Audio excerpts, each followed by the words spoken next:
Hi everyone, this is Audrey here. This video is just going to be on the frequently asked questions.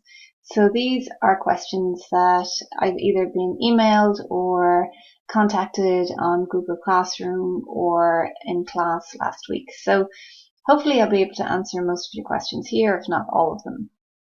So I'm just going to start off today. As you know, I've set up an account specifically for these videos. And I have two sites associated with my account. I have my ePortfolio, which is DL124. You would have called yours something completely different. And I have a very simplistic site for Jones's Photography for the first case study that I've set up. So what I want to show you first of all is I want to go into the ePortfolio.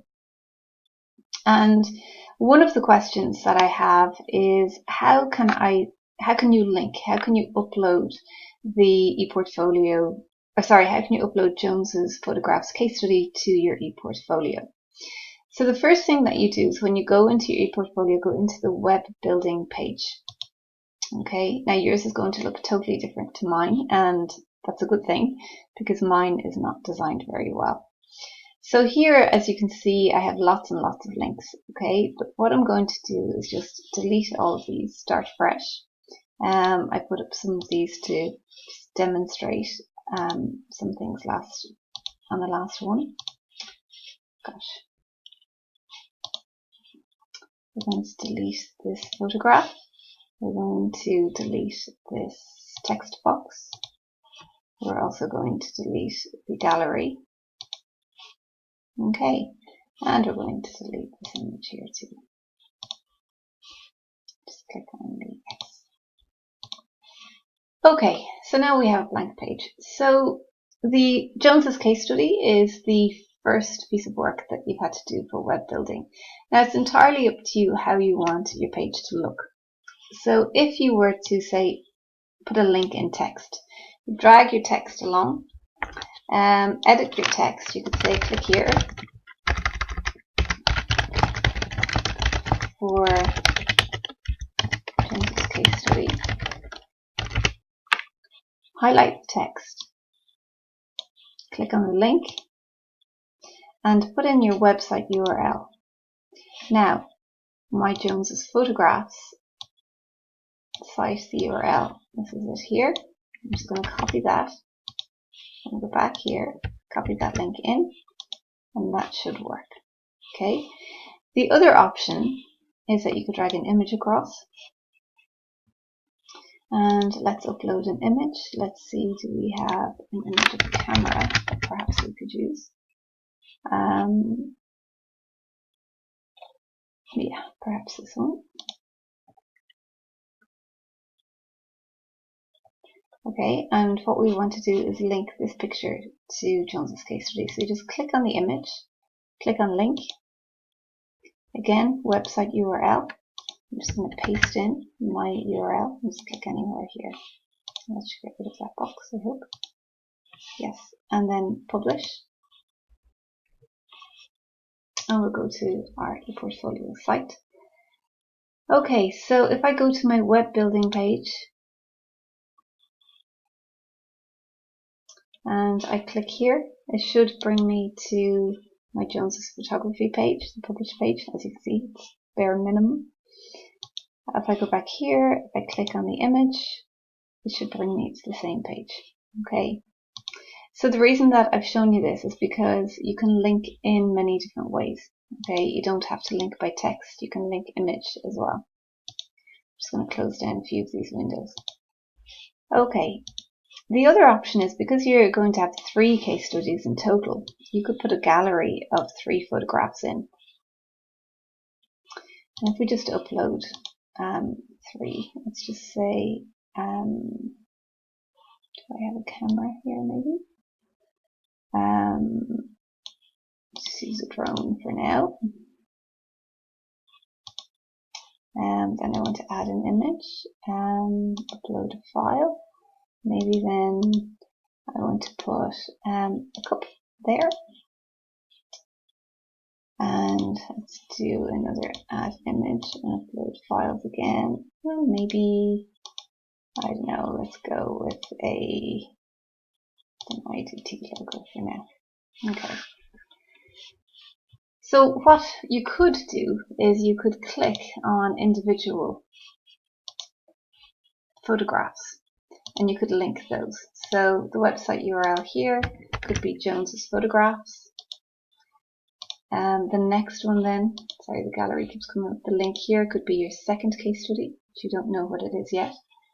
And the third link then could be your case study. So you could just put placeholders in place, knowing that you're going to link your case study to one of those images. Okay, and we can publish that and have a look and see what it looks like. Okay, and if I go to, I'm on the wrong page, if I go to the web building page, if I click on the drone, it will bring me to Jones's Photographs. I click on these aren't going to bring me anywhere, it's just going to show the image in isolation. Okay, so let's go back to the builder. Okay, so that's how you upload your work. Okay, and that's how I would expect to see it on Wednesday when I go to look at your ePortfolios. So just make sure that you link the correct URL. The URL is up here in the bar on your browser. Okay. Now, the other questions that I've been asked are about font changes. So not everybody likes the default font. And you can highlight, and you can bold, you can italic, underline, you can increase the size, decrease the size, you can change the color, you can change the positioning of the text and so on. So I could, for example, move that over to the left and so on. I could go back to the original default. But just judging by conversations that I had, I think some people just generally don't like some of the fonts. So if you want to change the font, you have to go into theme. So click on theme, go to change fonts. Now what will happen is that these fonts will change for the entire website, not just the page that you're on. So you have to make sure that this is the font that you want showing across every web page. So the site title for me is DL124. The navigation menu is over here. For you guys, the layout would be different. The phone number, if I had one, would be there. This is the headline. And then the subheadline, if we had one, would show as well. We've got paragraph titles, paragraph text, and so on. So basically, you just have to go down through all of these and see what highlights. So for example, paragraph text, we can change how things look generally in paragraphs, links, buttons, and so on. Okay. For now, we're just going to concentrate on the headline, which is this web building. So if I click on headline, and I can see it's set to Amaranth. So I want to change that, let's say, to something that looks completely different. Oh gosh, sorry. Let's say, what looks totally different? Patua 1 looks quite different. Okay. And then I'll go back. And then I'll go to my other pages. And you'll see that the headline title has changed. Okay, for all of them. So you can't just change one page. So please do bear that in mind when you're changing the fonts. It will change for every page. Okay. Now, the other question that I was asked is, how can you put in a page so that it's not visible on the main menu? So I'm going to go back here. I'm going to go back to my sites. I'm going to go into Jones's Photographs. And what I'm going to do is add a page that is not visible on the menu. Okay, it is very straightforward to do, but we will take it slowly. So as you can see here, my page is quite minimalistic. If I click on the menu, all I have is the home page.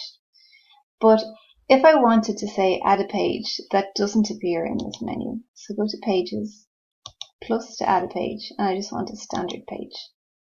And I'm going to call this standard page Christmas photos, for example. Okay, this button here, I'll just move my lens over, hide in navigation, is really important. If I don't click that and I click on done, this will appear, Christmas photos will appear in my main menu, but I don't want that to happen. Okay, for the purpose of this demonstration, I want to hide it in navigation. So I click here and hide in navigation. I go back and you'll see here that it's not in the menu anymore. Okay, now the reason that you might want to do something like that is you might want to have a link down here, for example. We go to build and let's move maybe a gallery across. And I might want to upload an image that is a Christmas image. So say Christmas 2016.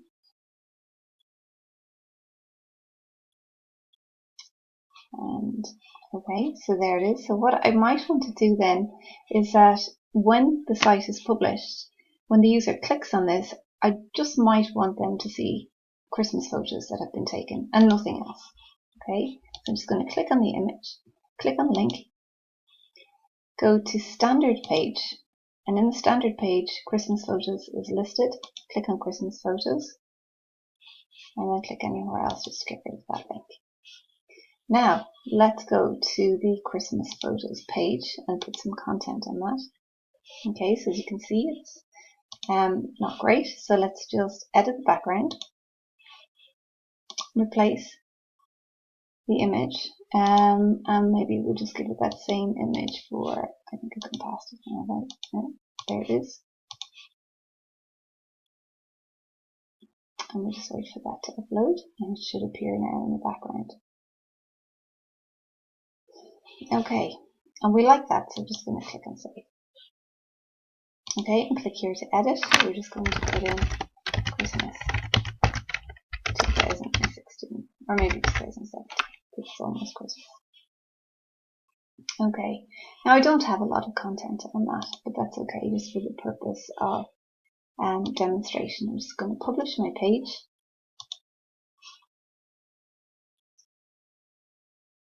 Click on the link, and then you'll see on my home page the image is here. Click on the image, and it will bring me to that hidden page that you don't see in the navigation. Okay, so if I click on the navigation menu, there's only the home page and nothing else. Now, if you want a page to appear in your menu, just do what I did. So go to pages, click on the plus, click on the standard page, and then you might want to call this weddings. And you don't want to hide it in navigation, so don't click this. Click on done. And perhaps then we want to change the background image. And search maybe for weddings.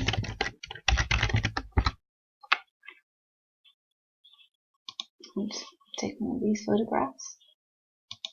And then maybe we'll click on save. Let's call this weddings. And we're just going to publish this. We'll go to our link. You'll see in our menu we have a weddings option because we did not click on hide in navigation. And there's our weddings page. Okay, so we're at 14 minutes. I have a couple of other things that I want to go through with you. So I'm just going to create another short video. Thanks a million for watching, and I will see you on Tuesday. Bye.